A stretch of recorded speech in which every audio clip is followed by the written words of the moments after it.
Welcome back to the Midday Reset. My name is Antoinette, and today I want to talk to you about the seasonal nature of some relationships. Some relationships are temporary, and that's okay. Sometimes we meet people for the purpose of learning a lesson or seeing an alternative that we were not aware of before. And once this is done, the season is over and the relationship has served its purpose. I used to fight this.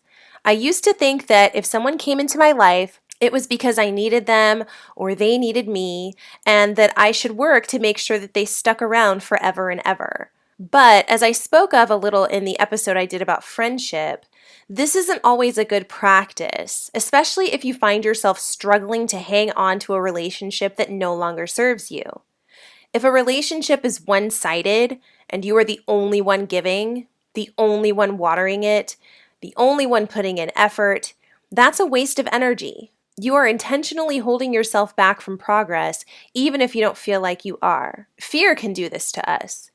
I used to be afraid to step away from certain individuals because I thought I'd lose other friends in the process, or I'd invite a backlash of some sort onto myself by doing so. It's important to note that not everyone's circumstance is compatible or stays compatible, too. There are people I knew growing up whom I had a lot in common with, but now that we're older, we're into different things. That's called growth, and it's okay. Accepting the end can be hard, but it does not have to be miserable or painful. If life is like a river and you're floating down it in an inner tube, consider the surrender one must have to the natural flow of a journey like this. No oars, no motor. Sometimes you float into rocks. Sometimes you get stuck. Sometimes you float into other inner tubes and bounce off, then float away. That's how I've come to see forces that take shape in my own life. Some folks come along and our pathways stay relatively close or follow a similar flow.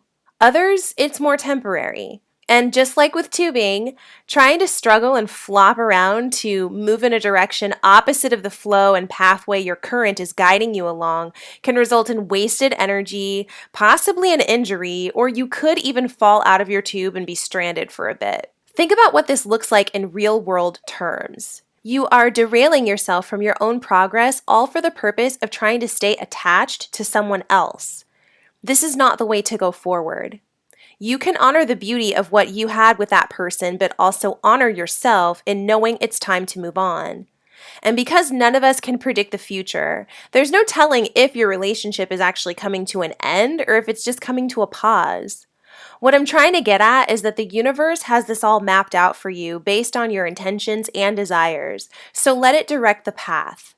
If it's taking you away from someone for now, that's okay. You don't have to have hard feelings about it. It's simply a part of life.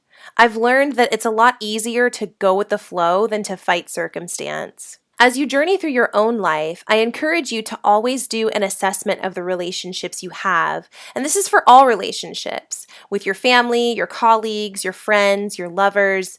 Ask yourself these 3 questions to get a gauge on how to proceed. Number 1, is this relationship serving me? On the surface, this sounds selfish, but what I'm really asking you to do is evaluate how much benefit the relationship in question is providing you and your life.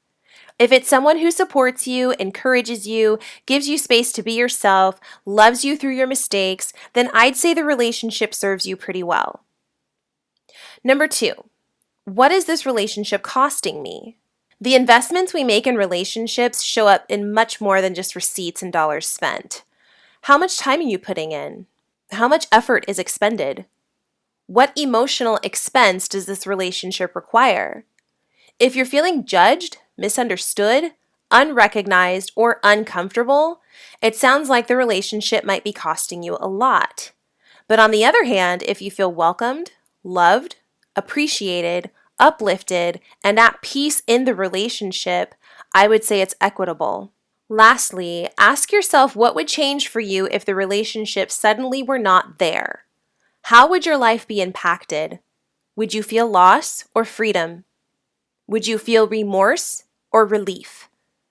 I find that these are especially good to ask myself in times of conflict. The answers I give to these questions help me gauge whether or not it's worth it to keep going back and forth or to just agree to disagree because there's something larger and more important at stake. Do your own assessments to make sure that the people you keep around you and that you interact with are indeed ones who help make you into someone who is better, not someone who is unhappier.